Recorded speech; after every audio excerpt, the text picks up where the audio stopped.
మొత్తానికి తెలంగాణ రాష్ట్ర ప్రభుత్వం ఆదాయాన్ని అంటే నిధులను సమకూర్చుకునే పనిలో భాగంగా హైదరాబాద్ సెంట్రల్ యూనివర్సిటీలో ఉన్నటువంటి 400 ఎకరాల భూములను వేలం వేయడానికి సిద్ధపడుతూ ఉంది.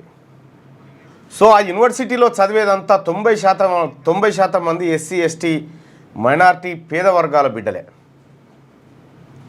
1975లో ఏర్పడినటువంటి ఉస్మానియా యూనివర్సిటీ సెంట్రల్ యూనివర్సిటీ ఆ భూములను రాష్ట్ర ప్రభుత్వం అప్పట్లో ఇచ్చినప్పటికీ ట్రాన్స్ఫర్ చేయకపోవడాన్ని ఆప్షన్గా తీసుకొని అందులోంచి 400 ఎకరాల భూములను వేలం వేస్తున్నట్టుగా తెలుస్తూ ఉంది. సో దానికి సంబంధించినటువంటి వార్తలు ఇప్పటికే చక్కర్లు కొడుతూ ఉన్నాయి. సో యూనివర్సిటీ భూముల అమ్మకం ఏందో అర్థం కాలే. అది పేదవాళ్ళు చదువుకునేటువంటి యూనివర్సిటీ. ఆ యూనివర్సిటీ ల్యాండ్లను అమ్ముకుంటా పోతే ఇంకా రేపు పొద్దుగాల యూనివర్సిటీ బంగ్లాడే మిగులుతాయి. ఇక్కడ సాకలైలమ్మ యూనివర్సిటీ అదని ఇదని ఓ 5-6 ఎకరాలు ఇది పెట్టి 400 ఎకరాలు అడగొట్టబట్టి కోర్టు మెన్స్ కాలేజీలో పెట్టి ఇది ఎక్కడ దుర్మార్గం? ఇప్పుడు తెలంగాణ రాష్ట్రంలో ప్రభుత్వాన్ని నడపలేనప్పుడు భూముల అమ్మకమే శరణ్యమా? ఇది రాష్ట్ర ఈ 15వ తారీఖు ఉంది వేలంపాట.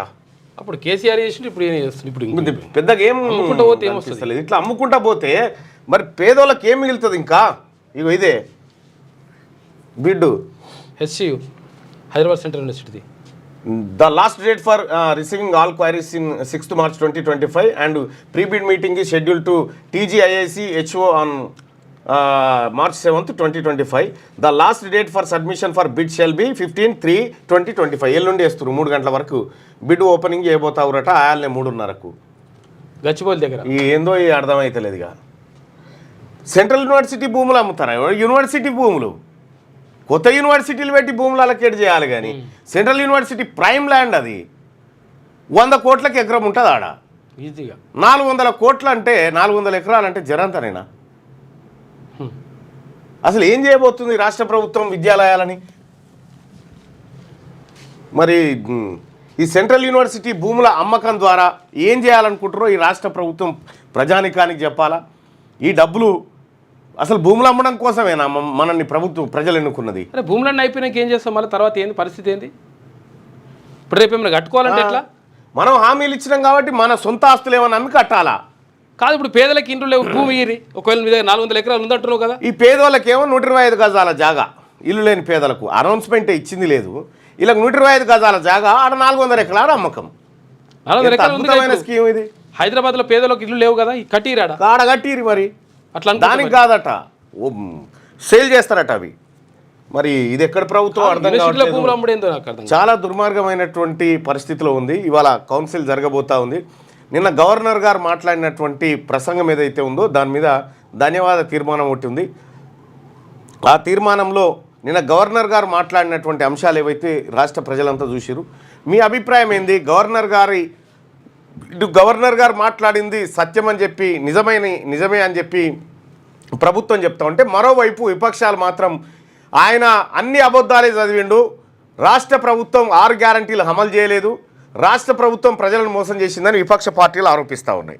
సో ఈ నేపథ్యంలో గవర్నర్ ప్రసంగం సత్యదూరమైందా, సత్యంగానే ఉందా? మీరు ఒకసారి ఆ కామెంట్లోకి రండి, ఒకసారి ఆ పోల్లో పాల్గొందాం. అంటే గవర్నర్ స్పీచ్ అనేది రాష్ట్ర ప్రభుత్వమే రాసి పంపుతుంది, దాన్ని అయినా చదువుతాడు అంతే, అంతవరకే. ఏ ప్రభుత్వం అట్లే చేస్తారు కదా. ఎస్, ఏ ప్రభుత్వం ఉన్నా అదే రాసి పంపుతుంది. మరి నిన్న గవర్నర్ గారు చేసినటువంటి ప్రసంగంలో వాస్తవం ఎంత ఉంది? ఆయన సమగ్రమైనటువంటి కులగణన, దేశానికి ఆదర్శవంతమైన కులగణన, ఇవన్నీ చెప్పుకొచ్చిండు. దాంట్లో వాస్తవాలు ఎన్ని ఉన్నాయి, ఏం లేవు అనేది మీ అభిప్రాయాన్ని తెలియజేయండి. ఈ అంశం ఇట్లా ఉంటే ఒకసారి బోర్డు.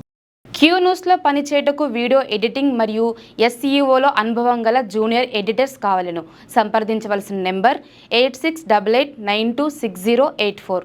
లేటెస్ట్ న్యూస్ తెలుగు మరియు ఇంగ్లీష్ అప్డేట్స్ కోసం ఇప్పుడే క్యూ న్యూస్ అఫీషియల్ యాప్ ని ప్లే స్టోర్ నుండి డౌన్లోడ్ చేసుకోండి. సరికొత్త సమాచారాల కోసం క్యూ న్యూస్ వెబ్సైట్ ని ఫాలో అవ్వండి. ఛానల్లో ప్రాంతీయ, జాతీయ, అంతర్జాతీయ వార్తలు వీక్షించండి.